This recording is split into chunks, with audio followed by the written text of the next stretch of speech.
కీర్తనల గ్రంథము 7వ అధ్యాయము.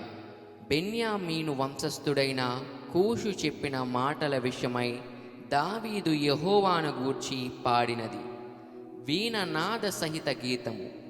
యెహోవా నా దేవా, నేను నీ శరణజొచ్చియున్నాను. నన్ను తరుము వారి చేతిలో నుండి నన్ను తప్పించుము. నన్ను తప్పించువాడెవడునూ లేకపోగా వారు సింహము వలె ముక్కలుగా చీల్చివేయకుండా నన్ను తప్పించుము. యెహోవా నా దేవా, నేను ఈ కార్యము చేసిన ఎడల, నా చేత పాపము జరిగిన ఎడల, నాతో సమాధానముగా నుండిన వానికి నేను కీడు చేసిన ఎడల, శత్రువు నన్ను తరిమి పట్టుకొననిమ్ము. నా ప్రాణమును నేలకు అనగద్రొక్కనిమ్ము. నా అతిశయాస్పదమును మంటిపాలు చేయనిమ్ము. నిర్నిమిత్తముగా నన్ను బాధించిన వారిని నేను సంరక్షించి తిని కదా. యెహోవా, కోపము తెచ్చుకొని లెమ్ము. నా విరోధుల ఆగ్రహము ననుచుటకై లెమ్ము. నన్ను ఆదుకొనుటకై మేల్కొనుము. న్యాయ విధిని నీవు నియమించి ఉన్నావు గదా. జనములు సమాజముగా కూడి నిన్ను చుట్టుకొనినప్పుడు వారికి పైగా పరమందు ఆసీనుడవు కమ్ము. యెహోవా జనములకు తీర్పు తీర్చువాడు.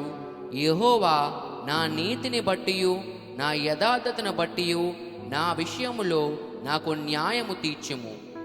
హృదయములను అంతరింద్రియములను పరిశీలించు నీతిగల దేవా, దుష్టుల చెడుతనము మాన్పుము. నీతిగల వారిని స్థిరపరుచుము. యథార్థ హృదయులను రక్షించు దేవుడే నా కేడమును మోయువాడై ఉన్నాడు.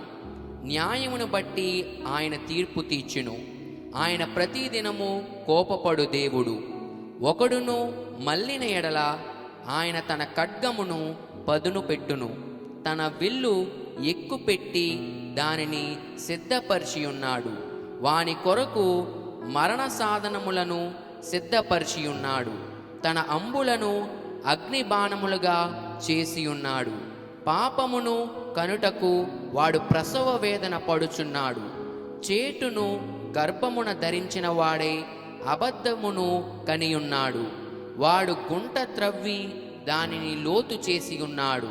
తాను త్రవ్విన గుంటలో తానే పడిపోయెను. వాడు తలంచిన చేటు వాని నెత్తి మీదకే వచ్చును.